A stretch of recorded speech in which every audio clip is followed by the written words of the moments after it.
We have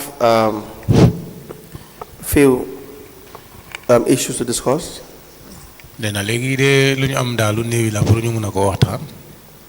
About 3 or 4 issues.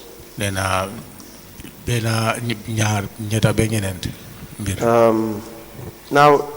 there was a time that about $200,000 was paid to you through Fatou Mbenga for you to upgrade your flight ticket to is it first class? First class? From economy to first class? Do you recall this?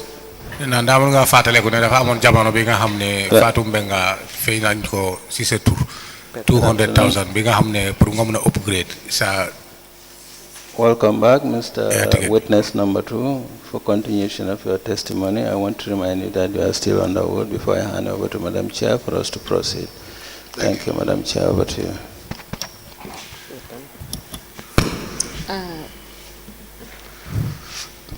Good afternoon, Mr. Batchily. Good afternoon, ma'am. You're welcome back. Thank you. Yes. So, may I proceed, Madam Chairperson? Yes.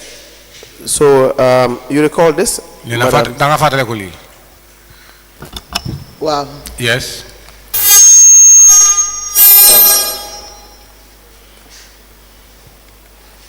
Why was there the request to upgrade this to first class? Nena luta nga dal like to request pro first class update pro first.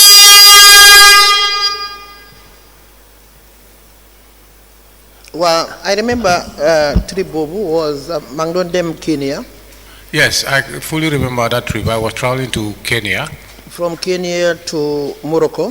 From Kenya to Morocco. Morocco to Indonesia. Morocco to Indonesia.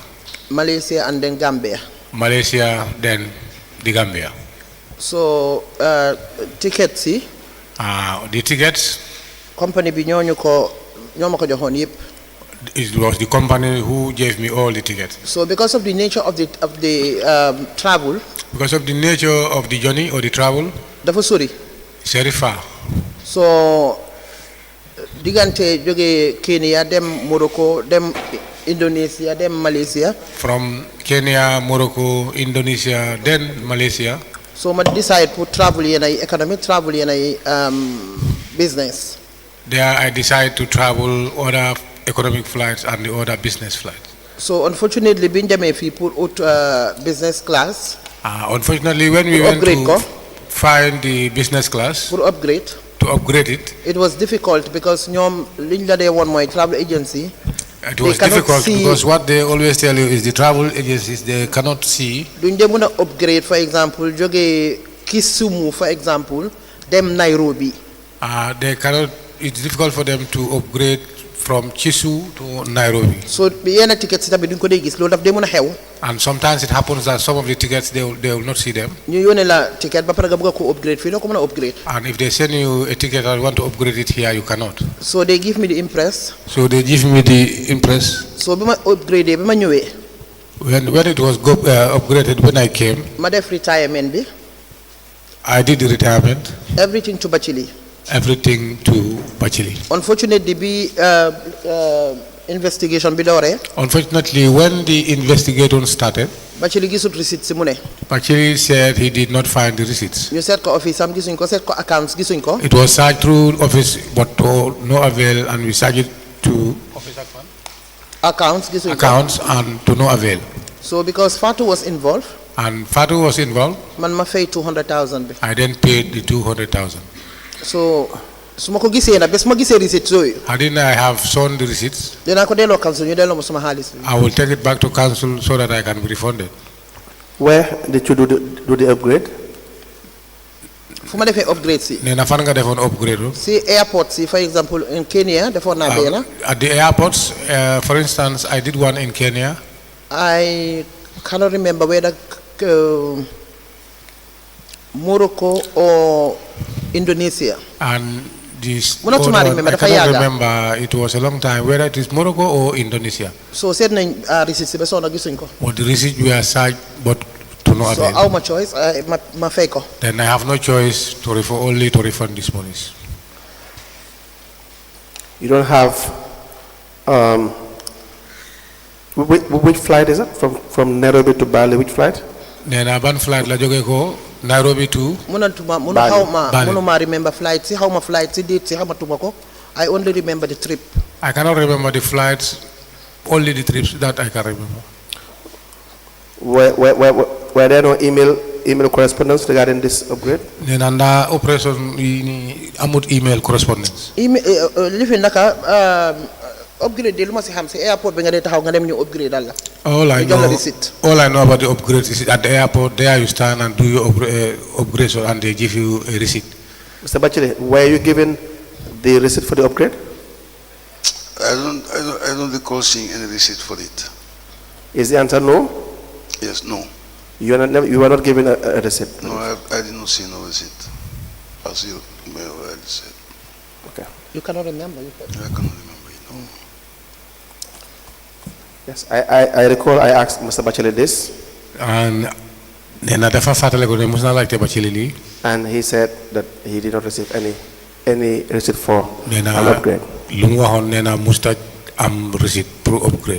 But again, if you see any receipt, please do not hesitate to bring it forward.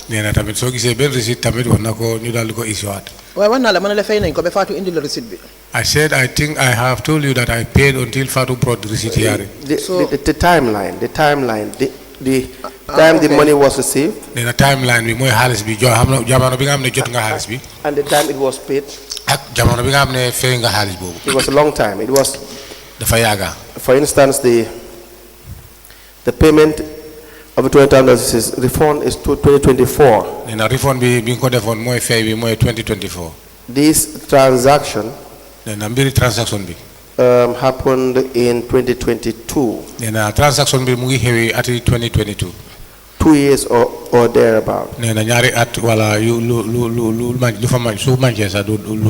And we don't have evidence of an upgrade. Then a te among evidence upgrade. That is the reason why we are asking. Okay. Then a limo sababiluta ñu dal lila laajte.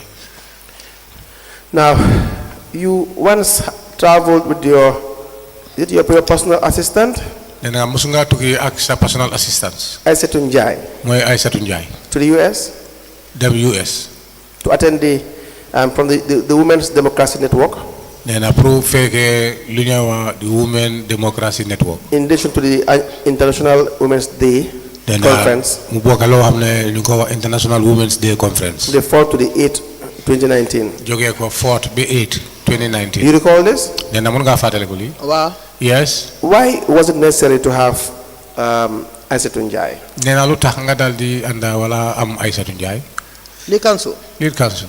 Foog naa Gambia rek la mayor de travel sa do anda sa personal assistance. I think it's only Gambia where a mayor travel without his or her personal assistant. Conferences, a big conferences like this. A big conferences like that. So they may do fake mayor ñu anda sen personal assistant rek de. If you go there, you not meet a mayor only accompanied by their assistants only. Some of them dañuy anda sen PRO si sax. Some of them they do go ahead together with their PROs. So suma travelé ma xam ne or ma peng ne conference yi dafa rëy.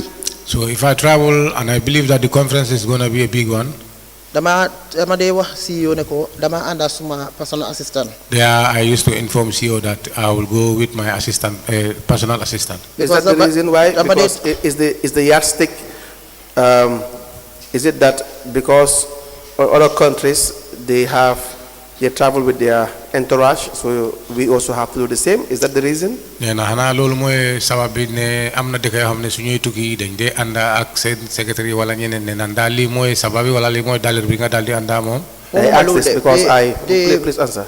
The personal assistant is there pour nekk a support staff. The assistant is there to be a support staff. Da nga gis nga dem si conference. See, going to the conference Nga nekk ci room A. and Nga nekk room A. you be at the rule A. Fekk room B am na loo xam ne moo fa xew. And rule B, suppose there is something happening. Loo xam ne dina nekk an interest for your city. And probably that must be an interest to your city. Doo mën a nekk fii nga nekk fële. You cannot be here and there at a time. No. That cannot be correct. No, loolu nee na loolu du mën a correct.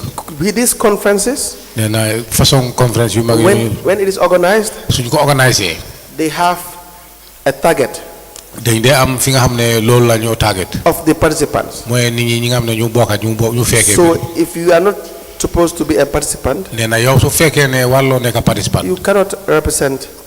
nee na foofa moom dafa mun a represent So therefore, if they have a meeting, nee na kon lu mel ni suñu amee meeting it does not mean that you can go with your personal assistant and so on and so forth, and therefore they can all attend those meetings. nee na neewut ne yow da nga dem ak assistance nga gis ne pour ngeen ñëpp ngeen mun a attend meeting yooyu. the nature of conference nga dee dem la man nii ma dee dem laa wax. Depends the nature of conference that I attend because I'm talking about the ones I attended. They would have stated nee na kon dañu war a di wone ne that you should come, you may come along with 1 or 2 or 3 people, nee na foofa dinañ la wax ne sooy ñëw nga ànd ak kenn wala ñaari nit so that if you can't attend one, they will be there too. pour nga gis ne loo xam ne wala boo xam ne mënuloo ko fekkee ñooñu dinañ dem fekkee la ko foofu represent la. ñooñu du seen responsibility pour ñu wax ñu ko ñu war a àndal. That is not their responsibility for them to tell us whom we choose to go with. It's also not your responsibility. They organize it. It's their responsibility. nee na ñoo ko organise seen responsibility. If they don't want a certain class of participants, they will just say nee that. na suñ soxlawut ki nga xam ne soxlawuñ beneen class of participants nee na kon. moo tax ma ne la façon yi conférence yi nga attend la xëy na ak yi ma attend duñ benn. This is why I said maybe the type of conferences that you do attend and the one I attended for is different. example démba suma téléphone baa ngi nii I have an email from UN Habitat. Like yesterday, I have my telephone here. I have an email from the UN Inhabitant. am na Mayoress World Conference am na seen benn event boo xam ne. The Mayoress World Conference, they have one event that dafa collapse ak suma benn event. it colludes with one of my events. ñii dem UN. Those who are going to the UN, I'm sure ne chairperson bi si boppam xam na li maa wax. and I know the chairperson herself knew what I'm talking about. ñaata yoon dañ dem conferences nga nekk si conference A hall A. How many times you go to conference and you are in fekk hall bi ñu hall ngi wax A, affaire finance. hall bi ñu ngi wax affaire finance. and the other hall is so yow yaay choose talking about finance? yow da ngaa dem si climate change. You'll go to climate the action issues na da ngaa dem si finance. whether you go into the climate change or you go to the finance. So what is Aïssatou Ndiaye's expertise? nee na loolu moom Aïssatou lan mooy expertise am bi. xam naa am na university graduate la university graduate. C'est university graduate. At this time? nee na léegi. time boobu mu ngi dem university. That time she was going to the university. Yes. So she has no qualification. nee na boobu jamono boo amutoon qualification. Why She what is am appointed as a personal assistant to the mayor. pour ñu jël ko liggéey wala appoint ko mu nekk personal assistant to the mayor. Now we will look at the documents, nee na léegi nañ seet documents yi. because when we examine this, nee na suñ seetee yooyu. it appears as if, in fact, even the organizers nee na da nga gis ne mun na soo organiser sa ñi nga xam ne ñoo organise mbir mi. clearly identified her as being your guest. nee na ñoom sax dañ ko lebel wala dañ ko tural mu nekk yow sa gis la sa gan la. Let me read to you nee na xaaral mu jàngal la ko. voucher number 146. 146. Voucher number 146. Which reads, being disbursement for the payment of 7 days per diem allowance for an official trip to Washington, D.C., United States, to attend an International Women's Day from 3rd to the 9th of March 2019. Now, you have a letter from Women Democracy Network, nee na am nga letter bu jógee ci Women Democracy Network. in which you were invited. bi nga xam ne yow sa boppa dañ la invite. The letter was received on December the 6th, 2018. nee na letter bi nga ko jotee mooy December 2018 on the 6th. Let me read to you what the letter says. Dear Rohey Malick Lowe, the International Republican Institute's Women's Democracy Network is pleased to invite you to our annual International Women's Day (IWD) conference from March 4th to 8th, 2019 in Washington, D.C. This conference will bring together women mayors from around the world to meet with American decision makers and to learn best practices from their peers. The conference will support women mayors to develop policies that are reflective of the local and national priorities of their respective countries. This is an opportunity to build greater solidarity among women in elected office, which is critical to forge alliances and inspire future generations to seek office. As a member of this year's delegation, you will have the opportunity to learn strategies to implement effective policies that address economic growth, citizens' security, service delivery, and smart governance, as well as meet with a diversity of leaders in the United States. In addition, you will be acknowledged at WDN's annual Jean Kirkpatrick Award ceremony, which honors women who have made outstanding contributions to the advancement of women in political and civic leadership. WDN fully understands the demands that your responsibilities place on you. Therefore, we ask you to carefully consider your availability to commit to attend the IWD conference in its entirety. So here, they are saying they want you to take part full-time. As we tailor our program to the backgrounds and aspirations of the participants, if you are unable to attend this year's conference, we will continue to seek opportunities for you in the future. If you can attend this year's conference, WDN will arrange and fund your round-trip economic airfare to the United States, your lodging in Washington, D.C., and all meals during the conferences, as well as reimburse fees required to obtain necessary travel visas. For planning purposes, please be aware that participants will need to arrive in the United States and so on and so forth, right? This is what they wrote to you. Inviting you. And should you not be able to attend, then they will seek other opportunities for you. Do you understand? Yes. Now, you on the 3rd of January 2019, January 2019, received again another letter from Women's Democracy Network. letter tamit mu ngi joge ci ben place bi Women's Democracy Network, which reads, Dear Isaac Njai, the International Republican Institute's Women's Democracy Network is pleased to invite you to our annual conference from March 4 to 8, 2019 in Washington, D.C. as a guest of Mayor Rohey Malick Lowe. What does this mean? Why ñom nonu la so andi sa PA bi every time dañu binda moy sa guest. Yes. Because they invite you and you are coming inviting your PA. That is normal. Whenever you are invited, whoever you are going along, they will write it to say so it's your guest. You ask them that you want to come with Aissatou Njie. Wow. Yes. Says this conference will bring together women's mayors from around the world to meet with American decision makers and to learn best practices from their peers. The conference will support women mayors to develop policies that are reflective of the local and national priorities of their respective countries. This is an opportunity to build greater solidarity among women in elected office, which is critical to forge alliances and inspire future generations to seek office. This year's delegation will have the opportunity to learn strategies to implement effective policies that address economic growth, citizen security, service delivery, and smart governance, as well as meet with a diversity of leaders in the United States. As a guest of Mayor Malick Lowe, WDN cannot guarantee your attendance for all items on the agenda. That will give you, come again, the last sentence. WDN cannot guarantee your attendance for all items on the agenda. Cannot be? Cannot guarantee. Well, your attendance for all items on the agenda. I'm reading word for word. Okay. Fortunately, Aissatou was even lucky. I can remember this. Trump invited. What happened was that Aissatou was even lucky. I can fully remember this. This was the time when we were invited by Trump. And eventually, all our PAs were allowed to go to the White House. Eventually, all our PAs were allowed to go to the White House. To the White House. And more activities then coach allow one to more participate activities and she was allowed to participate all the activities. And trip bini. And this trip. Silama domi Trump be bole ak Bloomberg. This was the time Trump's style introduced me with one Bloomberg. Banjul door the benefit from Bloomberg. Of which Banjul started benefiting from Bloomberg. Now back to the issue here. What they are stated in the letter is they can't guarantee her participation. Correct? Wow. Correct? Yes. And go ahead.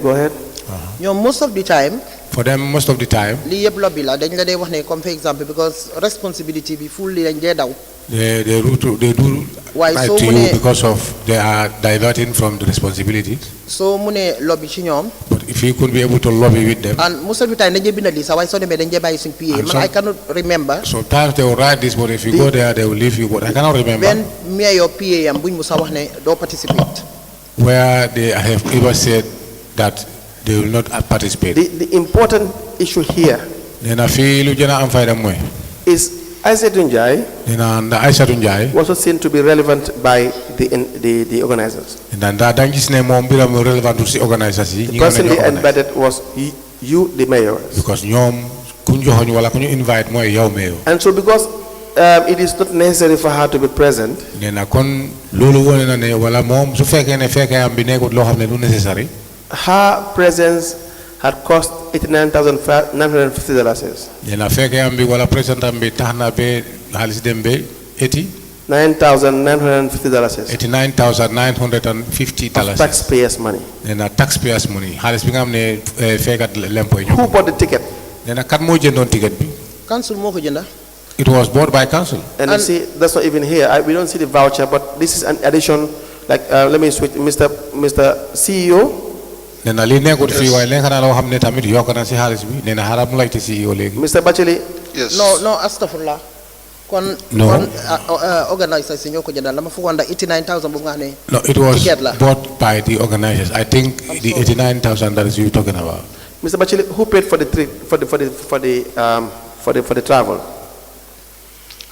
I would think that as the mayor is trying to rectify here, the 89,000 was in respect of Per diem. per diem, and then the tickets were purchased by the organizers. Do you have the evidence?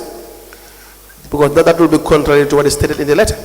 Well, The letter states on third paragraph, the last line says, as a guest of Mayor Malick Lowe, Women Democracy Network WDN cannot guarantee your attendance for all items on the agenda.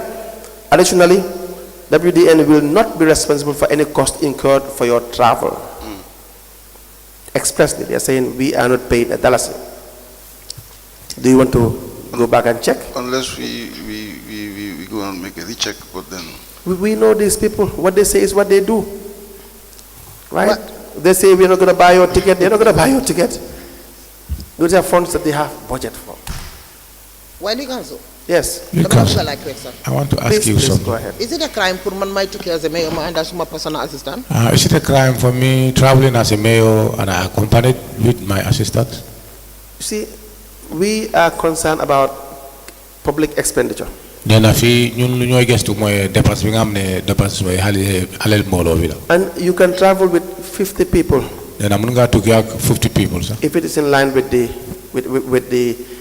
financial regulation. nee na su fekkee ne ànd na ak yooni finance. It's not what we are interested in. It's not what we are interested in. nee na nekkut ne loolu lañu nekk loo xam ne loolu ñun si loolu lañu interest. Maybe I think you should be able to travel with 10 people. nee na mun na nekk yow sax mun nga ànd lu dem ba fukki nit. Maybe I think you should be allowed to travel with more than 10 people nee na or mun na 5. nekk moom xalaatam bi mooy yow mun nga ànd ak nit yu xam ne fukki nit la wala juróom. It's irrelevant. nee na loolu is very relevant. I am only concerned about what the law says. nee na moom lu mooy wax nii yëpp wala lu mooy joxoñ mooy lu waa wax. And so if we don't like the law, we change it. nee na su fekkee ne lu bugg loolu waa bi kon boobu lañu war a wecci. I don't know whether you understand. nee na daa jëli nga foofu. No, I understand naa la te nangu naa li nga wax waaye dama bëgg nga won ma fu luwaa bi wax ne mayor bi mënut a ànd ak personal assistant. I hear you and I wax naa la ne man understand luwaa you. rek laa dee toppa. But I want you to show me where the law says the mayor shouldn't be accompanied by Just for the record. Just a for the staff. record. Just for the record, Mr. Bojang. records yi I don't moom records. think we are saying that you should not go with the public assistant or anybody in council. nee na foog naa ne ñoom ñun lu ñoo wax nekkut ne waxuñu ne yow warloo ànd ak kenn assistance wala ku ne sa staff si. Are looking at it case by case basis. nee na ñun lu ñooy seet fii mooy case by case basis. We look at the document. kayit la ñoo seet. We look at the invitations. ñu seet We look at invitation whether it is the person was mandated to travel, bi. ñu ndaw di seet ndaa kooka si boppam waaw dafa war pour mu tukki. whether by he or she was invited, nee na ndaa moom dañ ko invite. and that is not the case. nee na lii mooy case bi. While the council, our peer personal assistants are never invited. It's just like man my tuki man mangi anda suma police officer. Our personal assistants have never been invited. Just like what I'm traveling, Man, Let me ask you. ahead with my Let me ask you the same question. officer. In what capacity Nena mu laajte la mu ne ban capacity do you think you have the authority nga am nga to autorité travel with your personal assistant pour nga tukki ak sa personal as mayor? What is the legality? assistance. What is the legality? It depends on Nee the na loi load bi lan la of wax liggéey foofu. bi nga xam ne It depends on the load of liggéey bi nga xam ne moom lay dem def. Xam nga on the su load ma of the tukkee man work kenn that I'm going to do. Show coono us. bu ma dee daj. No, that's okay. We are not saying that you occupy one of the most important offices in the Gambia. Nee na yow office bi nga occupy fii mun na nekk moo gën a nekk office bu gën a important si You're the mayoress of Banjul. nee na yow yaa nekk mayoress of Banjul. We are not saying that. Nee na nekkuñ di wax loolu de. The law may not be favorable. Nee na loi mun na nekk is not The favorable. law is never perfect. Nee na some law is not perfect. Maybe Nee na mun na you nekk should make your case here yow tam nga def sa case that fii they should look into it. pour ñu mun a koo The seet commissioners should look into it commissioner ñu seet si and biiram come up with information regarding the privileges of the mayor and what it comes with the nga package. gis reformation yi nga xam ne privilège yi nga xam ne mayor yi am nañ ko. But as it stands, nee na waaye fu mu ne nii comme léegi the law we have today nee na bési tey loi bi nga xam ne boobu la ñu amee from 2018 to today, jóge ko 2018 ba tey do you have any proof in relation to whether this is an act or anywhere that you can travel with the people you want to travel with and incur council's funds and that's legal? If you have it, na show us. am na fu mu nekk wala am nga evidence fu mu nekk loi bi fi nga xam ne wala yoon bi nga xam ne loi bi joxe na ko ne sooy tukki nga dal di ànd ak sa liggéeykat yi nee na soo ko gisee wala nga am ko nga woon ñu ko But it's not there. nee na waaye nekku fa. moo tax ma ne nga dimbale ma fan la luwaa bi waxee man yow That is why dama laa ñaan pour nga dimbale ma fu luwaa waxee ne mayor bi mënut a tukki ak personal assistant am. I'm praying to you that if you can be able to show me exactly where the law says that The the mayor financial cannot manual, travel with his or assistant. the financial manual talks about expenditure, nee na financial manual wax na mbiri dépense bi. and the expenditure is clear. nee na te dépense bi ni mu ko tëralee dafa The leer. different type of expenditure nee na te fas ay kalte and dépense. invitation nee na te invitation bi. is one of the key things. nee na boo doon nekk na beneen affaire. You are traveling with Aïssatou Ndiaye nee na yaa ngi tukki ak Aïssatou Ndiaye. based on your own request, nee na ci kaw yow sa laajte bi. not based on invitation. nekkut ne si invitation bi. And this is costing taxpayers' money. It costs taxpayers' money. lii mu ngi jël xaalis bi nga xam ne faykat la. If you are to have the power to go with whoever you want to, nee na soo amee doole pour nga ànd ak képp koo xam ne bëgg nga ànd ak so moom. you can decide, I think for this trip I should go with 5 people. nee na yow sa xalaat la yow yaa war a xalaat soo tukki nga ne waaw yoon bi moom naka juróom nit lay. I'm going to Indonesia, I think I need 10. yaa ngi dem Indonesia da nga soxla fukki nit. I'm going to Paris, I think I need 3. yaa ngi dem Paris soxla nga ñetti nit. You think that's how it should work? nee na daa foog nga ne noonu la mbir mi di doxee wala. moo tax may laa laaj naka la dee wookee. Because it does not exist. that is why.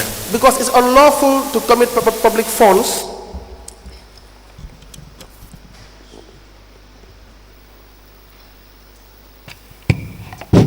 nee na loolu àndut ak loi bi pour nga jël xaalis mbooloo mi dal di ko dépense. where it is not provided for. nee na fi nga xam ne loi bi wonewut wala joxewut. The question should have been whether you see anywhere in the laws that you have the power to do it. Not to say ask whether, not to ask the question you're asking. The question is, do you as a mayor think you have the power, the right and the privilege to do that? That is the question. nee na laajte bi mooy ndaa yow mayor bi foog nga ne loolu am nga doole warugal war a taxawaay pour def loolu nee na lii mooy laajte bi.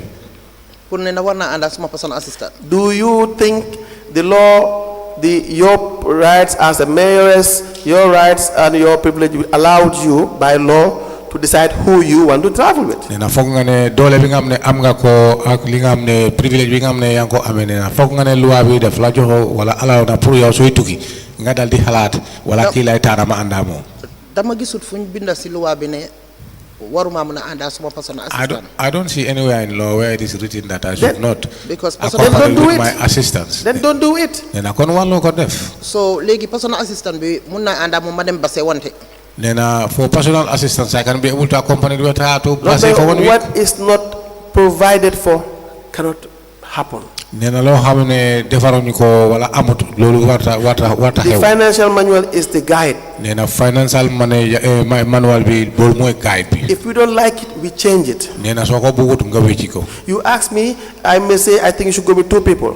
nena mom soko laté mu ne fogna ne dafa ara anda ñaari nit But I didn't draft the law. nena wa ne ko ne mo bind loi We bi don't like it, we put up a case and change it. nena su fekkene buñu ko ñu dal diko saana ñu wéci ko But the expenditure should be in line with the manual. nena wa dépense bi mom dafa wara anda ak manual bi If the mayor is invited to come and attend a program through her role as a mayor in council, nena mayor suñ ko invité pour bu ñoo fekk programme mi nga xam ne dañ ko invite ci turi mayor comme council ci council they are going to pay you per diem. nena dañ la wara fay pa diem If it is important and necessary that the council will procure the tickets, nena su fekkee ne dafa necessary wala dafa important council ñoo wara jënd ticket expenses will be incurred. nena da nga gis ne dépense bi dafa You yokku have no right to decide who else will join you, nena yow amuloo benn warugal pour nga mun a tànna koo war a àndal because that will incur public funds. nena parce que loolu dana isi dépense bi dina dugg wala dina laal xaalis mbooloo mi And those individuals are not invited. nena te ñooñu ñi nga xam ne ñi nga àndal ñooñu sax nekkut ñoo xam ne dañ leen invite That is the law. naa ne lii loi bi li la wax li council simple appreciate naa li nga wax trop waaye léegi moo tax ma laaj la ma ne what you have said. This is why I suma ask personal you. assistant bi daal waruma àndaa moom dem America waaye mun naa àndaa moom dem Basse for example That my personal assistance, I cannot be able ndax to foofu tamit accompany with xam nga her. dama ko wax for the record I think I would not. If you recall, you will realize that there are some questions I don't answer because I think they are more. It's not necessary to answer them. nee na am na loo xam ne soo bàyyi xel si waxtaan bi am na laajte yoo xam ne da nga ko dee laajte du la dee tontu sax parce que soo ko seetee am fayda pour tontu. Because travel is travel. nee na tukki tukki la. Even if you are going with them to Kanifing. nee na sooy dem Kanifing fii As sax. long as $1 of public funds is incurred, nee na benn dalasi bi nga xam ne dalasi mbooloo sax su it bokkee. has to be in line. nee na dafa war a nekk yoon. If you follow the commission, you will realize that for me, I don't differentiate whether the corruption or the unlawful expenditure is $1 or $1 million. nee na sooy toppa commission ngay déglu nee na moom du dee differentiate ndaa corruption bi ndaa dalasi la wala million la. The mismanagement of our finances is equal, nee na yaaxa wala mismanagement suñ finance. regardless of the nee na amount. yëpp a em nee na ndaa njëgi bi. I am using the word travel, nee na moom lu may wax fii mooy travel. and travel does not exclude any destination. nee na travel moom exclude benn destination. I think that is clear. nee na loolu moom leer na. so baax na next time naa leen wax ñu bindal leen invitation yes. Mr. Batchily, Yes. the issue, Lord Mayor, regarding why I asked this, is because it appears as if you were just doing it to create opportunity for the employees. léegi nag soo ko seetee sooy seet mu la laajte lii nee na nekk naa loo xam ne yaa ngi create opportunities yi pour sa employee. And so when there is no need to travel, that's all it seems, that there is just to create opportunity. nee na loolu seet na ko ne yëfi création pour opportunity la. And that is why it is important. nee na lii moo tax dafa am fayda. Where they have no business to go, nee na fi nga xam ne amuñ fa business pour dem. they'll be paid per diem, nee na ñu daal di fay paye par secure visas, ñu am visa. all is council's expenses. loolu yëpp dépense council la. And that is what we are talking about. nee na lii lañ nekk di wax. Yeah. If you want to reply to that, that's okay. nee na soo bëggee am li nga tontu foofu wala soo bëggee tontu. so opportunity si ma leen di utal mooy pour ñu am pa diem So the opportunities that I'm looking for them is Without for a them to have. justification, without a justification nee na su fi nga xam ne a justification bi nekku fa. for why they are traveling, nee na lu tax ñuy tukki. without having any impact, nee na te amuñ benn impact. without being needed in these te conferences. kenn soxla ko wala amuñ soxla si conférence And the organizers making it very clear. nee na te ñu nga xam ne ñoom moom ba organisation ñoom Of dañ course, leeral de. of course, it will be very reasonable to suggest nee na loolu moom lu yomb la pour nit xalaat. that you are creating opportunity for them. ne dëgg yaa ngi créer opportunité pour ñoom. Now, Mr. Batchily, Yes. you had clearance for the Mayoress, Yes. correct? Yes. From the permanent secretary. Yes. You wrote to the permanent secretary, Minister of Lands and Regional Government on the 28th of January 2019, where you sought clearance, and it says, most respectfully, I write to your high office requesting for travel clearance for Rohey to Malick Lowe, the Lord Mayoress of Banjul, to travel to Washington D.C., USA, to attend the annual International Women's Day. And clearance was given, correct? Yes.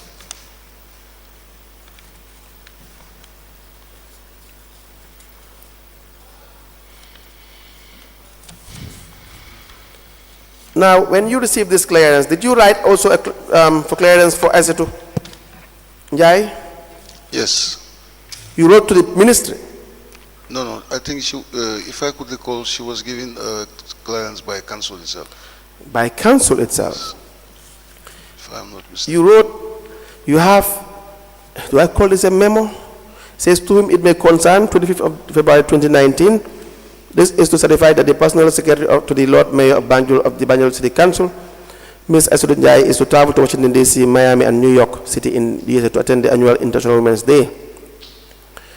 She is cleared to travel from the 2nd to the 27th of March 2019. Correct? Now, Mr. Batchily, where was it necessary for Asetu Njai to travel with the Mayoress? Lead counsel, I think as the officer involved in this process, I think what was more important is the fact that first, if I am not wrong, I think she discussed this at the council level, and she also made her intention known about traveling with her PA. Second, that she had written, or we had written on her behalf to the permanent secretary to seek clearance for her travel. So it was based on these two factors why we also enable the personal assistants. Mr. Batchily, the personal assistance was never invited, correct? Yes. So why? Yes. And the financial manual is very clear. You know what the financial manual says? Yeah, but eventually, okay. Let's just first get the legality of the travel.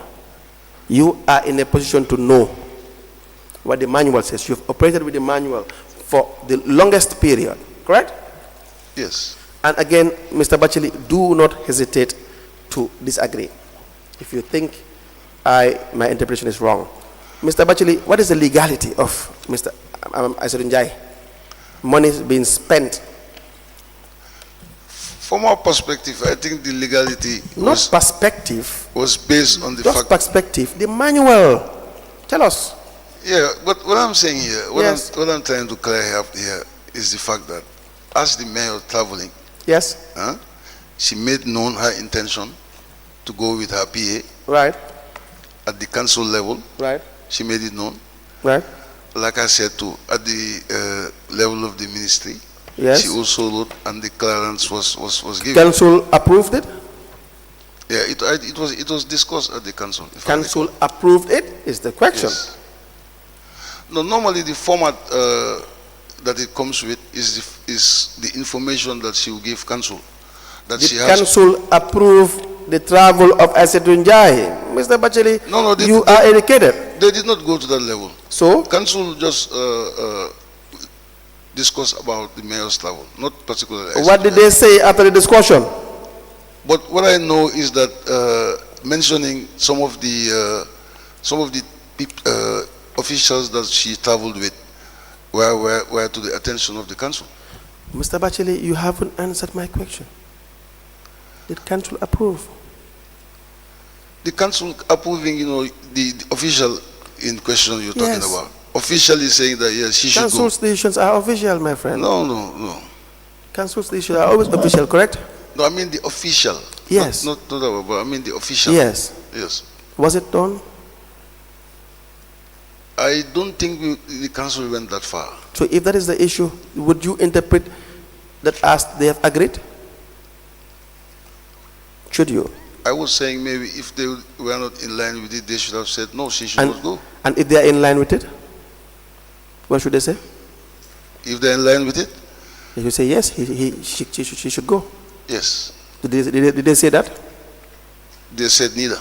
So why would you interpret it as if they allowed the travel? But then the mayor herself told the council that she's going with her. The mayor is not the law. She's going with Mr. her. Batchily, you are not the law. You guys are the custodians of the law, Mr. Batchily. The mayor can request. She has the right to request. Yes. She has the right to say, I want to travel with XYZ. She has that right, Yes. Mr. Batchily. You see, this is why sometimes, Mr. Batchily, I say, you are a rubber stamp. Because the mayor can request. If I were in that position, I can request that I want to travel with XYZ. There's no illegality in requesting. Now did you have an approval from council? Did I have what? Approval from council. Because you paid, I said to Njai, you bought ticket, because that's what we can infer, because they are saying they are not going to buy, expend any dollars as per her travel. Now you committed council's funds when you were in the position to not. But now I'm asking you, you never had an approval from council. That's correct. Correct? The kind of approval you are talking about emanating from Mr. council. Batchily, Mr. Batchily, you see, we have time. We have time. How does council make decisions, Mr. Batchily? The law is there. We can check it. I know. Well, yes. How does a council make decision? They agree unanimously. Madam Lowe, how does the council arrive to a decision? If anyone wants to know what the decision of council is, how do they find it? Is it through resolutions, Mr. Batchily. You see, Mr. Batchily, even the mayor has answered straightforward. Through resolutions. That's how council communicates their decisions. But let council, I think maybe you're not getting. What I'm saying is there was no specific agreement on this official. I mean, that's what I'm trying. Then don't pay. To do. But then she's supposed to go with the mayor. Why? And then is it lighting? She gave me something to show me that, she's supposed to go with her. It was on that basis that we paid. No. It went to council. It's your evidence, not mine. It went to council for council to approve. There is no approval. So why pay? The council. No, Yes? I want to differ a bit. You can always differ, but come up with evidence, Mr. Yeah, Batchily. because You the see, thing if you is- differ, give us something. Give the commission something to rely on. That's what I'm trying to come up with. Go ahead. What I'm saying now here is, I made it very clear that the council did not specifically touch on the official's travel. Council should. To officially say that yes, this official should go, the PA should go, that wasn't discussed. It was the mayor's. Let me read to you what the law says on staff allowances. Okay. You see, Mr. Batchily, if we stick by the law, it's okay. It says, allowances in the main are those incorporated in the salary payment voucher. This is page 33.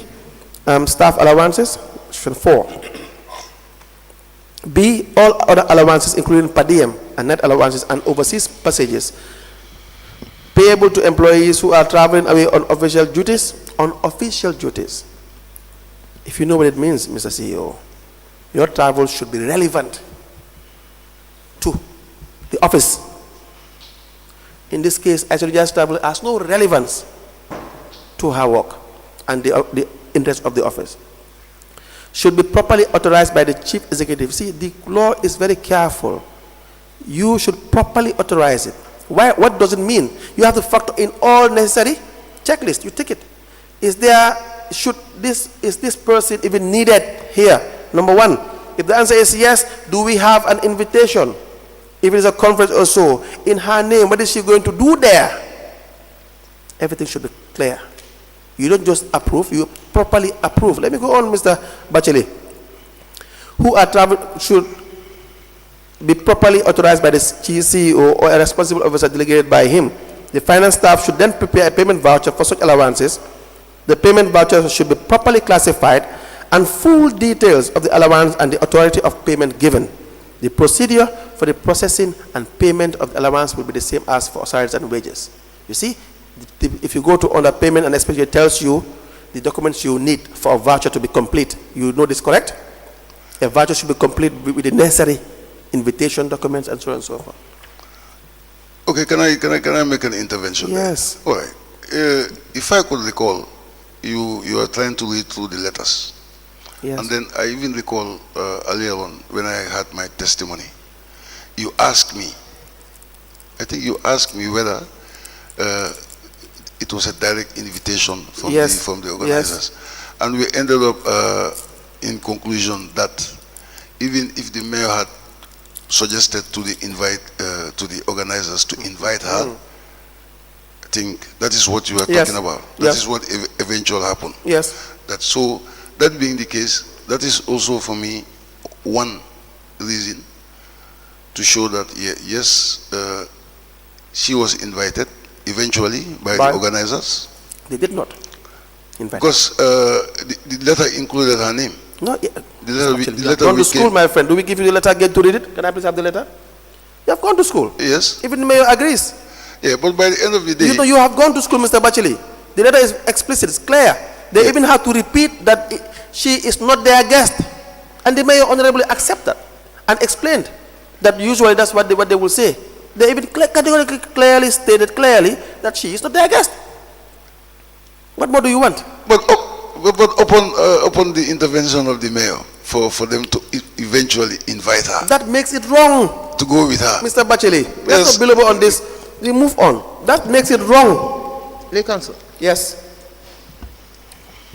gis nga li nga wax ni man daf ma dimbale de xam nga lu tax mu dimbale ma Lord Council, what are you telling me is because dañ something that helped me. Do you know dañ the am problème yu mais man daf ma noppal sax man loolu laa bëgg a wax this topic daf ma this noppal have helped me because right now how ma ndax suma understanding li ma wax si nii na loolu mooy suma understanding I don't know whether what I'm going to say is my full understanding. for example we have a smart cities congress in Canada. For instance, if you have smart cities Congress in Canada. So now they are telling me to nominate 3 NEET. And now they are telling me to nominate 3 people. Like a community worker, councillor, and staff of council. So my understanding now and now my understanding is that loi bi mayut ma pour ma nominate ñi pour ñu dem. the law doesn't give me I never the said opportunity to nominate these people to go along with them. I never said that. Well, because in the letter it doesn't state Modu ak Nena Aida. moom They just say musta wax loolu de. nominate 3 people pour ñu be part of this building smart cities. Nena because this letter or the letter indicate that let me nominate 3 people. Another example mooy the climate conference in Bonn. That's the climate conference involved. The invitation comes like that because ñi xamuñ nit yi liñ la def mooy they write to the mayor. The invitations come like that because they don't know the people. What they normally do, they write to the mayor. We don't mix the two. Nena ñaar yi dañu ko mën a jaxas. See, every travel is a case by case basis. Nena travel bu nekk wala tukki bu nekk case by case Every basis. payment in council is treated differently and separately. Nena fee boo xam ne council wala dépense boo xam ne council def nañ ko dañ ko dee treat differently. The council itself, Nena council si boppam, the mayoress, the mayoress and the CEO and the finance director must make sure nena ñoom dañu war ne that every single payment nena fee boo xam ne bu munta nekk is in line. nena dafa war a ànd. So for every payment, nena fee Mr. boo Batchily must look into the budget, nena Mr. Batchily dafa war a seet look into the budget supporting documents, muy seet supporting look documents into the manner of payment, mu seet ban façon fay ma and to approve or not approve. ndaa war na ko approve wala You do de the same. yow tamit noonu la. So that is why I said, nena lii moo tax mu ne if for this payment, nena fay bi it was not proper. nena nekkul loo xam ne lu war. I'm not saying every nangul naa ko travel. nangul naa la nena loolu nekkul ne travel bu Yes. nekk de. waaye dama bëgg a xam man tamit I agreed, but I want to know suma myself position fan laa taxaw my position where I stand. because bëgguma dem élect si beneen Let me just help you there. nena xaaral mu jàppale la foofu. In a circumstance, the example you gave, nena comme exemple bi nga xam ne wax nga ko fii léegi. the organization that is inviting nena ñoo xam ne organise la ñoo la invite.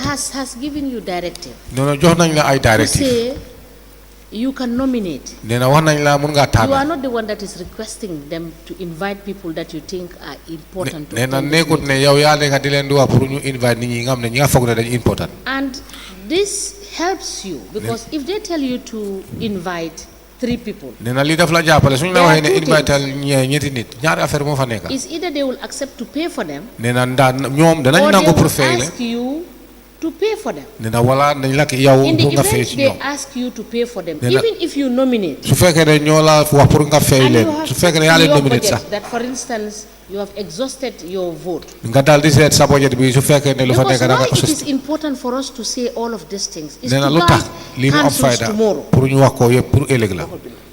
For example, this invitation that they have sent. nena for instance If in the invitation bi ñetti nit circumstance they said, nena su fekkee ne ñu ne we will pay for only the mayor, Ñoom and the nag- 2 you will have to pay for them. ñoom dañ yow la ak ñoo fay waaye ñaari yaa leen di fay. Now, you believe that all is important, yes. But for us at this quota, if it doesn't meet your budget, do you think you should via it, or you should say, okay, in this budget, I cannot pay for the other two, but I will attend? Because you know why? If you via next budget, you are supposed to go and attend another important meeting, and you have already vied this money. How are you going to go? So that is why the manual provided checks and balances, so that you can make decisions to allow you to maximize and to effectively utilize your funds to be able, because you don't just send somebody who cannot bring anything for you. For example, is an invitation for 3 of you. If it is the council that is supposed to pay the 2, and you know that the council doesn't have money, you should outside say, no, you cannot go. Even though I have nominated you, council doesn't have money, because it's not going to bring you anything. Even if it's going to, it's going to help in terms of providing extra finance for that person, you don't have the money to pay, so you cannot pay. It's outright no. Because if you via that money, come next week, you are supposed to go. For instance, you are supposed to travel tonight, and you know what you can lobby and what Mr. X can lobby. They are two different things. So it is for you to be able to prioritize and maximize, you understand, the funds you have to get the best out of it. And that is why you have to be guided by the manual. So that even when they say it's only mayor that is traveling, yes, it's only mayor that is traveling. People will have to say something at one point. But then you know you are following the manual, and you know you are doing it to the best interest for the council. So he is not saying that you are not supposed to nominate, but then when you nominate, where they take responsibility, that's not your problem. If they say nominate 4, you nominate 4, because they are paid.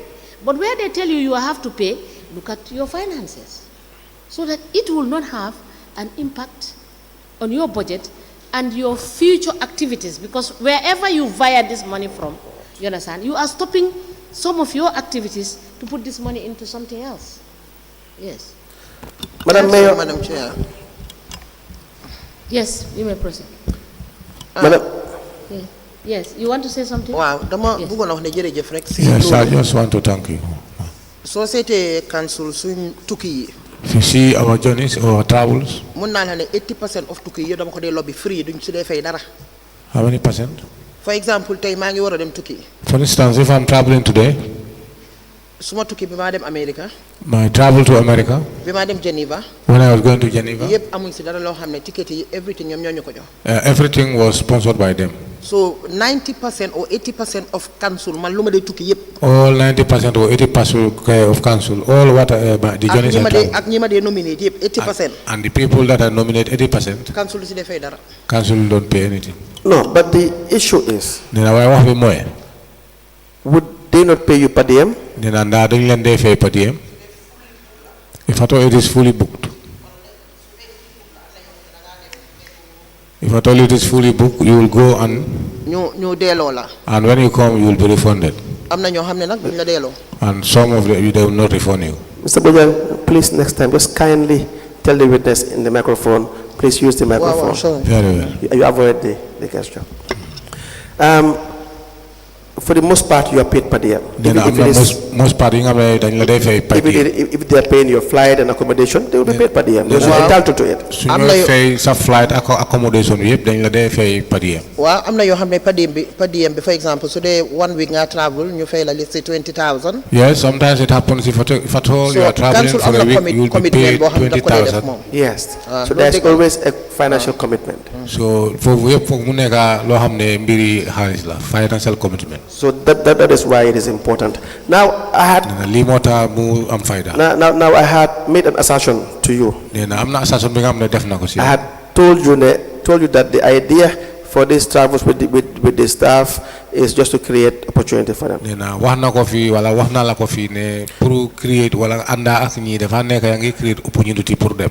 it's only fair that you will respond. For instance, we have Binta Conte. Binta Conte is your secretary. nena Binta Conte nekk na loo xam ne sa secretary la. Why is Binta Conte traveling to Signawa, USA? nena lu tax Binta Conte muy tukki ci Signa USA. As secretary? mu nekk comme secretary. Well, Binta was acting as the PA, but Aissatou demee. Binta was acting as the PA when Aissatou left. When did Aissatou leave? Ba pare Aissatou kañ la dem. Aissatou foog naa I cannot remember. For now 2 years ago, I cannot remember. I can't remember. I think maybe 2 years ago. Okay. Ba pare bu mu fa Aissatou nekkee. When Aissatou was there. su may travel ak ñoom comme may dem Soma or may dem la leen di alternate ñoom ñaar. When I'm traveling with them to Soma, or I give them alternate the two of them. Aissatou mu ngi fa woon as the PA waaye mu ngi dem university. Aissatou was there as the PA, but he was going to the university. Binta tamit mu ngi dem si college bi. And Binta was going to the college. Sanu was also going to the university. Sally. Also was going to Who the is university. Aissatou? How was Aissatou appointed? Nena kan mooy Aissatou ak Aissatou naka ngeen ko jëlee liggéey. Aissatou bi ma ñëwee la ñëw. Aissatou when I came, that's the time she came. You brought Aissatou along? Nena yaa ko isiwaale. waaw mun naa ne bi ma ñëwee si laa ko indi. Yes, I can be able to say that when I came, that was the time I brought her. What is your relationship with Aissatou? Nena loo bokk ak Aissatou. non moom dëgg-dëgg nag moom xawma ko woon sax bi moo ñëw. No, truly speaking, I don't even knew her at the time I was coming. moom li ma doon ut mooy ku dégg français. All what I was looking for was somebody who understands French. so ñu recommend ne moom dégg na français. And it was recommended that she understands Recommended French. by? foog naa daf daan liggéey si council. I think she was working at council. daf doon liggéey si council before. She was working at council before. so si lañ ma wax ne ma ne leen dama bëgg koo xam ne dafa dégg français. That was the time I was told, and I said to them that I need somebody who understands si lañ French. ko Mr. Batchily, what is Aissatou grade? recommend. You mean the time she was coming to the council? Come again? You mean the time she was coming to the council? Yes. I think she was about grade 6, grade 7. That is beyond your powers regarding employment, right? Yeah, but then the local government commission was not established yet. When was Aissatou employed? Which year? Aissatou immediately bu ma ñëwee ma ne leen dama bëgg ku dégg French. si lañ recommend ne Immediately the time I am na ku fi came, and nekkoon I si said that Uncle Lai. I need somebody who understands French, and I was Now- told that there was somebody now- who. so mën nañoo wax. Now, fast forward. The travel to Signawa, USA, you recall this? Nena mu nga fàttaliku tukki bi nga xam ne dem ngeen Signawa, USA. waaw. Is it Signawa or Saginawa? I don't know. waaw ñoom délégation bi demoon. Yes, the delegation that went. Did they go to Signawa? I don't know. Wow, Did they go to this place? Nena dem nañ dañu mujjoon a dem foofu. so boobu benn councilor moo leadoon délégation bi. We have Binta Conte Nena am nañ Binta Conte. in 2022 2022. that is supposed to go to in the USA in Saginawa. Sagunaay. moo war a dem Come again? USA Sagunaay. Sagunai is the pronunciation. Sagunaay waaw. Sagunaay. I think the spelling. Sagunaay. Texas. Texas. Okay. It's in Texas. yeah. Okay. Now Sagunai, right? waaw. Now did they end up going to Sagunai? mujjee nañ dem Sagunaay. waaw dama fa yónnee naa fa a delegation of for naa ñoom 5. Yes, I sent a delegation, I think, of 5. so next month a delegation of fire service ñoom tam 5 ñu ngi dem. And next month, a delegation from the fire service, and next month they will be going. Information we received is that this trip never materialized. Nena waaye xibaar bu ñu am mooy tukki bi musta am. Lead council. Lead council. ñi fa demoon ñu ngi fi Mahmoud Touré moo demoon. Those who went there are all here. No. Look, Mahmoud Touré. we just need proof. See, let me ask the CEO. CEO, did Binta Conte go to Sagunai in Texas?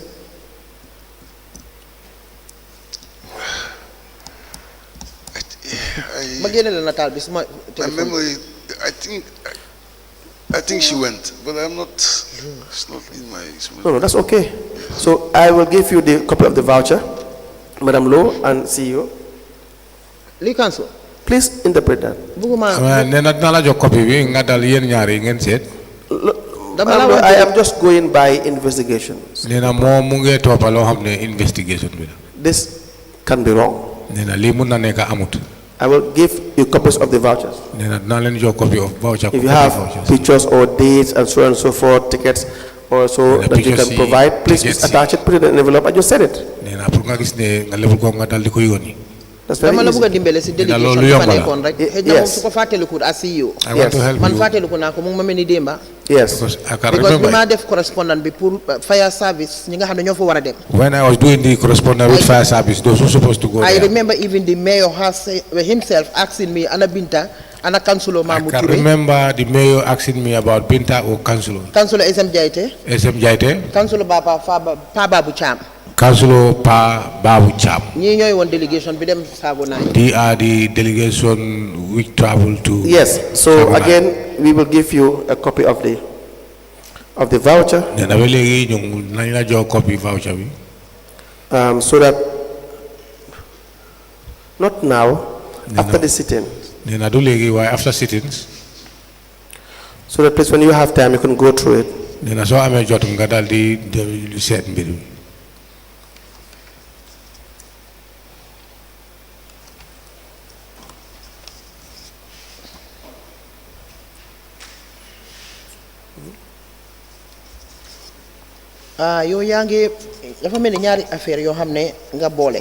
I think two things you combine. This was not the trip of the delegation. This was not the trip of the delegation. This was the trip that I was supposed to go to Sagunai when I was in America. So unfortunately, Mayor I think the operation. And unfortunately, the mayor was sick. I think she got an operation. So Washington. When we left Washington, we went to Minnesota. We went to Minnesota. From Minnesota, we were supposed to go to Texas. From Minnesota, we are supposed to proceed to Texas. Sila CEO we called Binta. That was the time when the CEO called Binta and informed her that the mayor is sick. So from them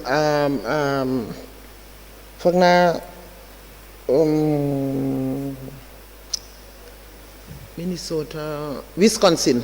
From there, we proceeded to Wisconsin. So trip B, man eguma Sagunai. Binta went with the group. This trip, I did not get to Sagunai. Binta went with the trip. So this is another trip. But this was another trip of which I supposed to be there. Now, Binta was paid. Wow. Yes. And she didn't go. No. Binta was not paid only to go to Sagunai. Binta was not paid only to go to Sagunai. It's two different trips. It's two different trips. Benin trip B, he was there, he went. The one of the trips he was there, he went. So Benin trip B, we went to Washington. But the other trip we went to Washington. New York, Washington, then Minnesota. From Washington we went to Minnesota. From Minnesota, Wisconsin. From Minnesota we went to Wisconsin. I think investigators those invitations. I think it's contained on the invitations. Yes, so we will still need help. Because, yes, we have one that says travel expense. Please inform the Lord Mayor and her secretary, Binta Conte, to travel to city of Texas and New York. And did you say Sagunai? Sagunai, wow. Yes, in the U.S. And so the other voucher, the per diem is only for the trip to Sagunai.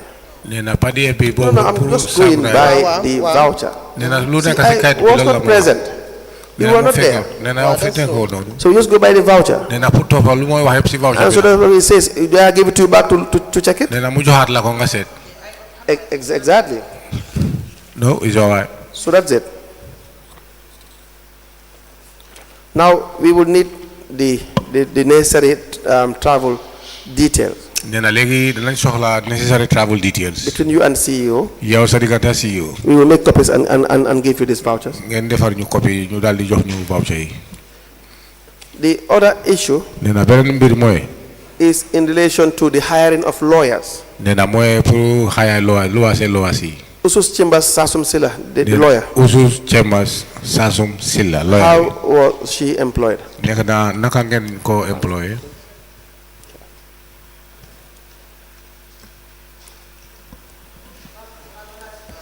CEO, because Momoko interview.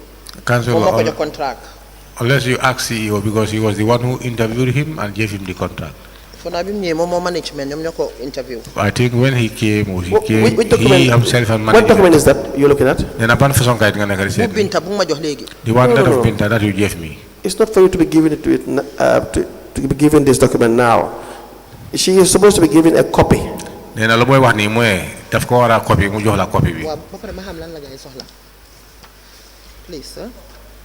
Wa. Li council lo soxla ci bi. What do you need from this? We want to give you a copy of these documents Then lañu bëgg jox copy. so that you and CEO will give us the full travel details regarding this travel. Pour nga gis ne yaak CEO ngeen dal di bokk ngeen jox ñu details pour mbiri trap tukki bi. It can be done after. Anyway, let's proceed. Then Now, anyway. Your legal advisors. Then legal advisors yi. You hired the service of Sasum Silla, Then da nga jëlon Sasum Silla. correct? Then dega. Wa CEO ñoo hire mané ñom ñoo interview Yes, Sasum ñom it ñoo was ko hire. CEO who hired and they interviewed. Mr. Batchily, who introduced Sasum Silla as counsel to the area council? Yes, we did the initial discussions. We as in who? Myself and the director of admin, but then the recommendation to bring her on board came from the Lord Mayor. Okay. Now, this is why I asked Madam Lowe. Then Ali mo tamu datira like Madam Lowe. Sasum Silla of Usus Chambers was contracted because you recommended her. Then Sasum Silla Ususu Kembas dañ ko jox contract ndax yow sa bopa ya ko recommend. Indi wu ma Sasum, I don't brought Sasum. recommend wu ma Sasum. I don't recommend Sasum. Waye mom su ñëwé dina wax naka la ñëwé council. But whenever she came, she will tell us how he Mr. came. Batchily is here. Then Mr. Batchily mu ngi nii. Dédé Mr. Batchily mu né man mako indi. Mr. Batchily said I brought him Xam nga mom déglu nako. because I listened to him. Xey na mom dafa faté naka la Sasum ñëwé. Maybe he forgot how Sasum came. Légui Sasum su ñëwé mom dina wax naka la ñëwé ci council. If Sasum came, she will elaborate how she No, came to the council. please tell us your version. Then yow nga wax ñu yow sa bor. Because if Usus Chambers Sasum Silla is employed, Then Ususu Chambers suñ ko employé. it has to be in the right manner. Then war na nekk si yoon. We don't have a problem with Sasum being employed Nee na amuñu problème pour ngeen jël Sasum or liggéey. contracted. Wala nga Sorry. jox ko contract. Foguma né dañ ko Sasum dañ ko contract ci back way because Sasum was interviewed by him. I don't say she was contracted through Bagway And he because was she given was a contract. interviewed by him. So naka la xamé liggéey bi ak naka la fa ñëwé lolu ay So just let me How ask he the came questions. there, I don't- I Let don't me know. ask the questions, Nee na xaaral mu laajte. then you do the answering. Nee na yow nga mën a answer. So that when I ask you questions, Nee na su la laajte then you answer. yow nga tontu. If you have a comment, Soo amee li nga war a wax. then you ask the chairperson to. Den nga laajte chairperson. If it is granted, Nee na su la joxee doo then you waru do nga. your comment. Den nga def sa comment bi. Now, did you introduce Sasum Silla to your CEO Nee na by way of laajte bi recommendation? mooy ndax yow yaa introduce Sasum Silla si CEO through sa recommendation bi. No. Now, how did Sasum Silla come to be the lawyer for the council? Nee na Sasum Silla naka la nekkee wala naka la ñëwee ba nekkal lawyer council. May I get you? I don't know how he comes to the council. I don't know how council get to the council. But now, she ended up being the lawyer and you guys work with her. Nee na moom mujj na nekk foofu sa lawyer bi te nga dal di liggéey ak moom.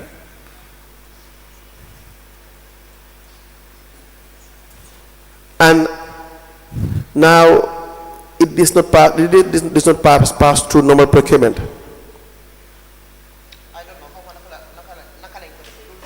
I don't know how they did it. That is for the Are you CEO. concerned about the actions of the CEO?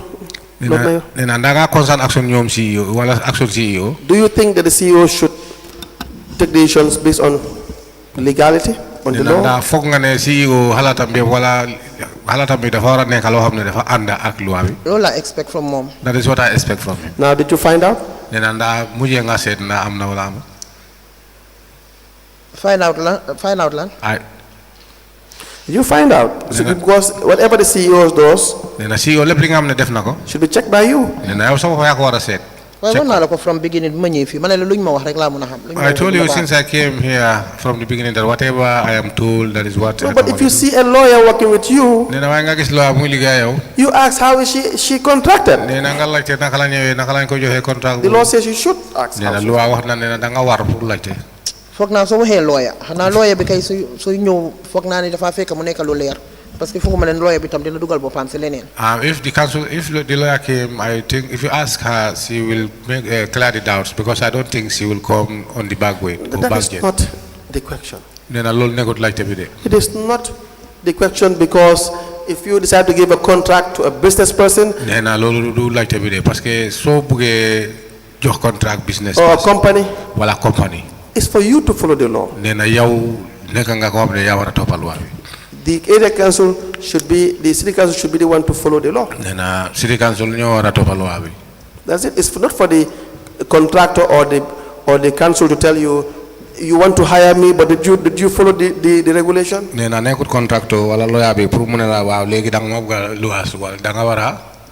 for the council to follow the law. That is true, and I have never asked. Exactly. Now, you also employ the services of Dandemayo Chambers, Mr. Lamin Kamara of Council. Lamin Kamara, Dandemayo Chambers. Nena mom tamit danga hire service ambi. Wow. Yes. How was he introduced to the council? Naka lañ nako introduce ci council. Dandemayo foog na CEO dafa ñëw ci man mu ne ma Mr. Kamara. I think CEO came to me and said to me that Mr. Kamara. Mu ne dafa it has to do with social security daal nu mu ne xaalis bu ñu waroon a indi from social security ay millions yu lu jeex. It has to do with social security because we have monies that he need to bring to us from the social security. A lot of monies. More recommend Mr. Kamara CEO. I think he's the one who recommended introduced and recommended Mr. Kamara to the CEO. CEO ñoo wax ma ko. And CEO came and informed me. Ne Mr. Kamara daf ko wax ne ko xaw ma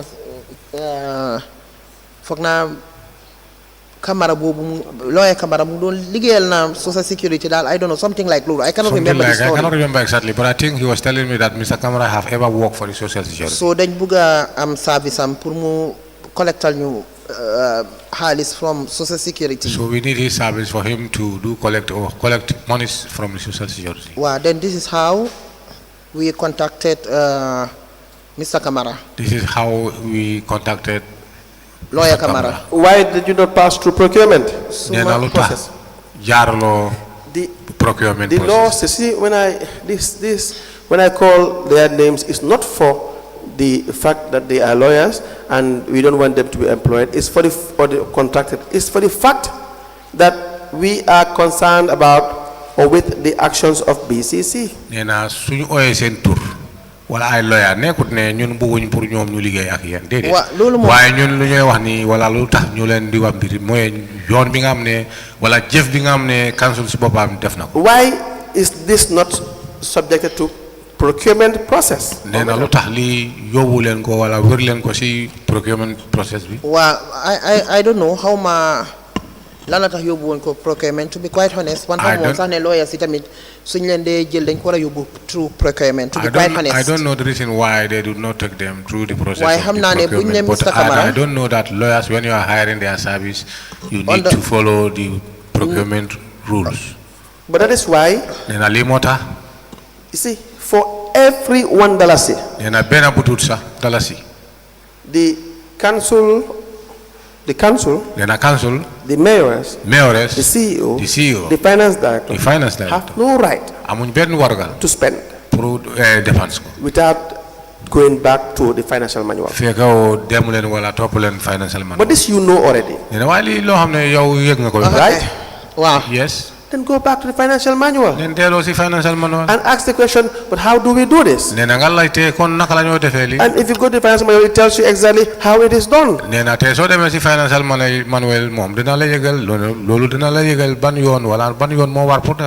where is the problem now? Fofu sa with all honesty problem amu fa sa fofu li xew moy with all honesty there wasn't any problem. What had happened there is that man lima gisoon rek moy okay convince nañu ne Kamara mu doon indil na am na daal story bi lu mu am social security ba pare mun naa ñoo génneel foofu I think it was around 300 million bu mu wax something like that because I was convinced that Kamara was once at social security that he brought monies and I think the monies that we are looking for is around 300 million. So foofu moom su ma la waxee dëgg xalaatu moom sa procurement suñ ma waxoon sax ne kii naka benn Abdou Fall bu nekk ci mbedda bi mun nañu ko defal. I will just go for Abdou Fall. No, that time, if I tell you, definitely, I don't even think of, or we don't even think of procurement. Even somebody come and tell me something fall at the street, I will just rush and call him. But All what we see was that would really you administering. That would really be you administering the institution, the council. Really, administer council without regard to procedure, to law. Because if you want to if you have a good intention,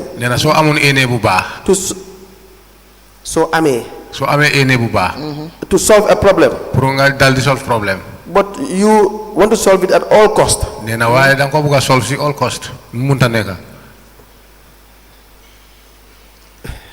All cost. Yes. Yes. Without following due process. Without then the intention Lowe is meaningless. Because if we were to if every institution, every mayor is to do the same, you leave Banjul and someone else becomes the mayor. They just spend without following the financial manual. Someone else comes and does the same thing. Where will we be? League Council. Man musuma xam sax ne affaire lawyers yi dañ ci di indi ay procurement. Man ko I have never know that that of lawyers we need. No, but you know they are going to be paid money. Correct? Wow. Yes. And the law is whenever money is to be paid, there's a law governing it. This you know. Wow. This you know. Wow, why is affaire lawyers dafa complicated because I'm not so tax yo xamne da ngeen ko wara fay. When it comes to the lawyers, it's very complicated because they have certain services that you need to pay. No, that's not the question. Lawyers, contractors, anybody, wherever the council is giving a dalasi, you know it has to be in line with the law. Correct? Manela sa affaire lawyer how mo ne dañ wara dem procurement. I tell you that for the lawyers, I never know that we have to go through lawyer da nga wara dem through GPP. I never know that if you are hiring a lawyer, you need to go through GPP. Every payment should be passed through the lawful process. See, the first thing that we do when we occupy these positions is to get the manual. If you don't know the manual, you can't oversee the work of the CEO. Is that not the case? If the CEO knows the manual more than you can't supervise him. If he knows the procurement more than you process more than you can't supervise him. If he knows the act more than you can't supervise him. So where are we now? Well, lead council, lead council, that is true. As my technician. As our technician, I'm just taking these responsibilities. I could not do this. Procurement is the CEO. I'm just taking these responsibilities as. No, the law says that the CEO's expenditure should be cleared by the mayor. The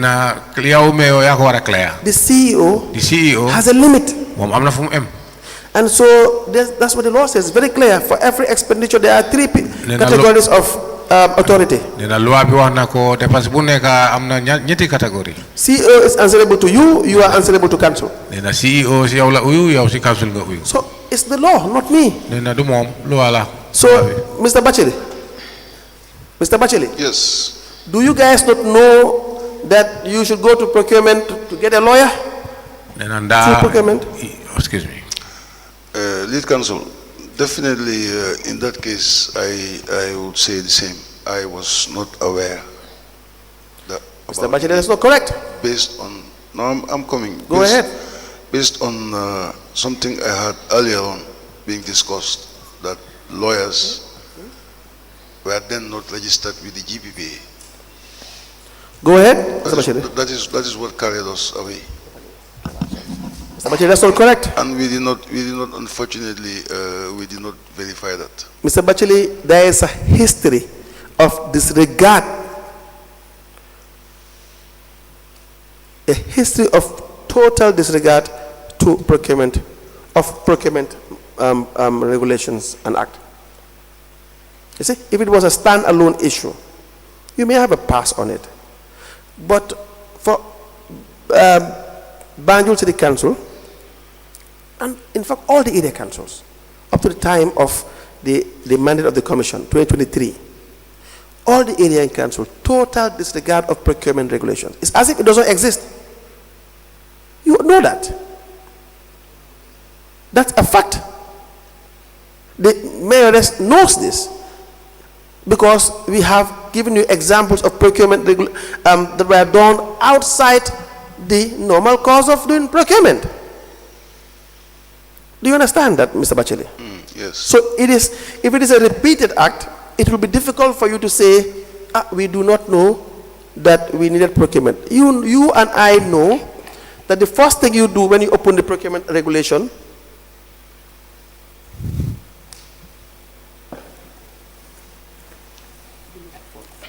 when you open the procurement regulation, is to state clearly that all procurement must be done in line with regulation. Correct? I'm not in. Right? Yeah, I'm not in denial of that. So what is the problem? But in this, I'm making reference to this particular case. Mr. Batchily, we employ these people because we know them. That is the reality. And there are so many lawyers as well who are either equally qualified, less qualified, or more qualified. Could be. Not could be. Not could be, Mr.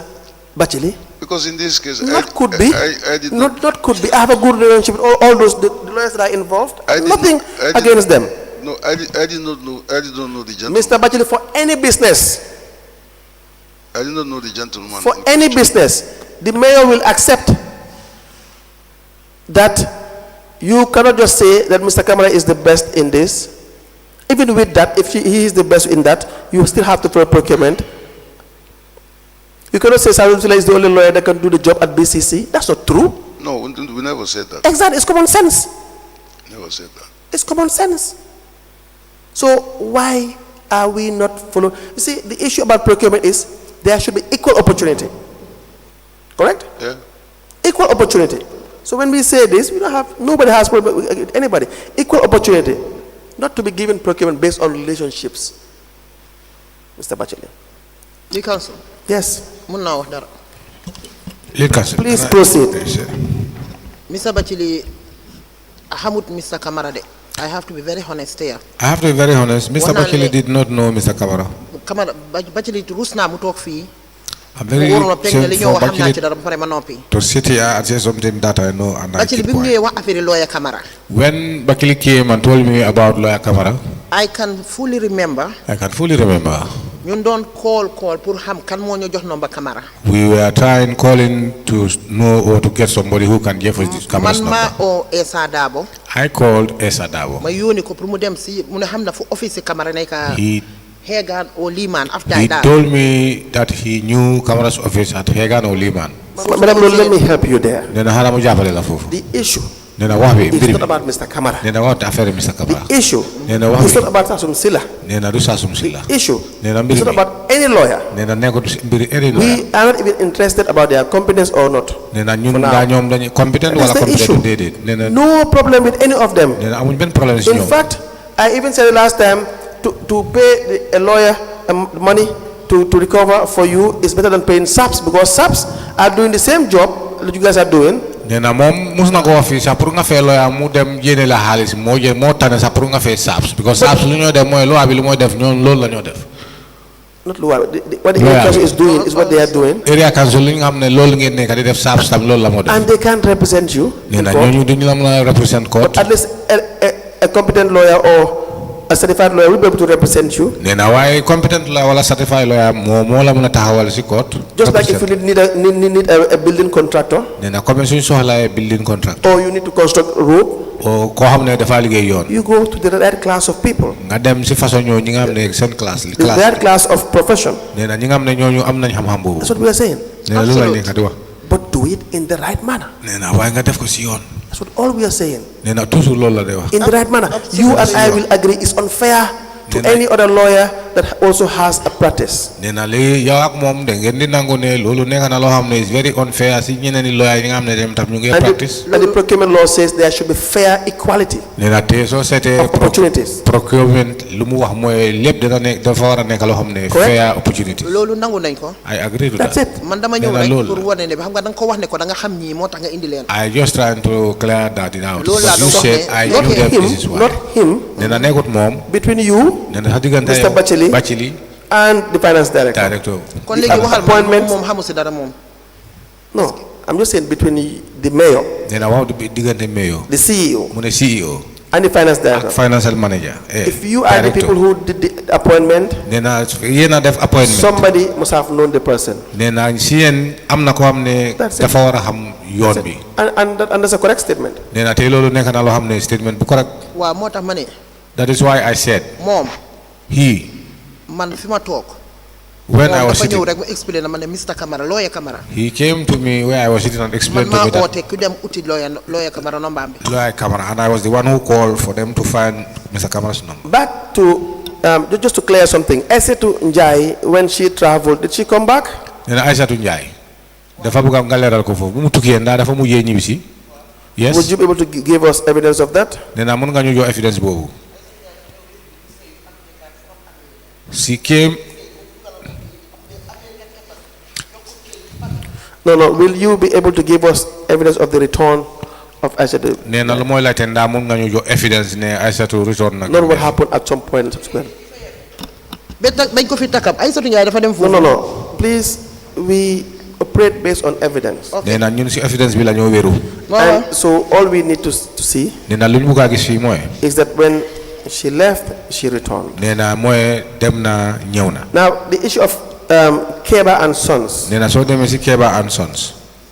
You know the business called Keba and Sons? Nena xam nga business boobu bu ñuy wax Keba and Sons. suma rakk la suma doom la. She is my younger brother and Sarakala sa doom la. She is my child and she is my younger brother. What do you mean by that? Nena loo mean si loolu. suma rakk la very close to me. Is my younger brother very close to me. Now, what is your relationship with the business? Nena loo seexantu ak business bi. Keba moom business am moo register business am. Keba owns his business and he registered his business. bi moo def business bi sax in fact fekkuma fi dafa fekk man maa ngi dem sëyi Sweden. And the time he was doing this business, in fact, it doesn't find me here. I was at Sweden for my marriage. nit ñi di ko xam ba may ñëw fii fekkut ma Gambia sax waaye mun naa la wax ne maa ko train si business bi. But all I can tell you is that I trained him on the business. bi ma fi doon nekk mu ngi doon liggéey ak man. When I was here, he used to work with me. ma bàyyi ko fi dem. I left him here. I left. mu door business am. He started his business. am si fulla ak fayda nekk ci. And there, he was very tied to the business and he was stick there. Right? ba bés bi ko yàlla di yóbbu. Up to the day God called him.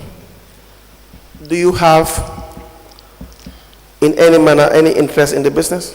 Nena business bi si boppam am nga fa interest? awma si business bi dara. No, I have no interest therein. Now, ma fi woon sax bi moo operate business am bi. Please come again. ma ne nekkuma fi sax bi moo door business ko. I was not even here when she started the business. Keba and Sons had several businesses that were given contracts that were awarded. Nena Keba and Sons am na contract yu bëri yi nga xam ne da ngeen ko jox. In fact, we have reports that, in fact, in some of the big awards. Nena am na contract yi nga xam ne ni ngeen ko joxe waaye awards yi. It appears as if you have an influence on it. Nena loolu dafa mel ni yéen sa boppa am nga fa influence de. He was paid $13 million to procure dustbins. Mr. Batchily, you recall this? Fee ngeen ko $30 million pour mu incur dustbins. You recall this? For the 3,000 dustbins. 3,000 dustbins. for $13,800,000. For $13,800,000. Keba, dafa dem at the right process. Keba went through the right process. I can remember fully bi ñoo wax ne dañoo jënd beans yi. I can remember fully the time we were saying that they will buy those beans. Man mii wax naa Keba ne ko Banjul City Council ñu ngi war a jënd beans. And myself, I have even informed Keba that Banjul City Council, they want to buy those beans. Yal na ko Yàlla yërëm. Keba went and compete like anybody else. We just through GPPA ñu jox ko. And it was complete. He went the right way. He went to the GPP, and it was issued to him. Yeah, but it cannot happen under your influence. You know why? What is his influence? Lii dafa dem to contract committee. It went to the contract committee. Dem si GPPA. He went through GPPA. He was scrutinized. I know it is difficult. It was scrutinized. I know it is difficult. You have a relationship with him. May he show you in peace. Scrutinized like anybody else could scrutinize. Keba sax luñ ko scrutinize. I don't think the GPPA def nañ ko anybody. And the way Keba was scrutinized, I don't think GPPA have ever done it to anybody. Is it because GPPA knew that you have a relationship with Keba? Wallahi billahi. That's why they scrutinized him. Keba mu ngi si dëgg maa ngi si fen laaj ko CEO. Keba is in the street and I'm on my life. Ma ne ko CEO gis nga GPPA li ñoo def nii yëpp. You ask CEO. I told him that CEO, what all GPP are doing. Ma ne ko man maa tax waaye suñ xamee ne xale bi fu la ak fayda because of me, if they know how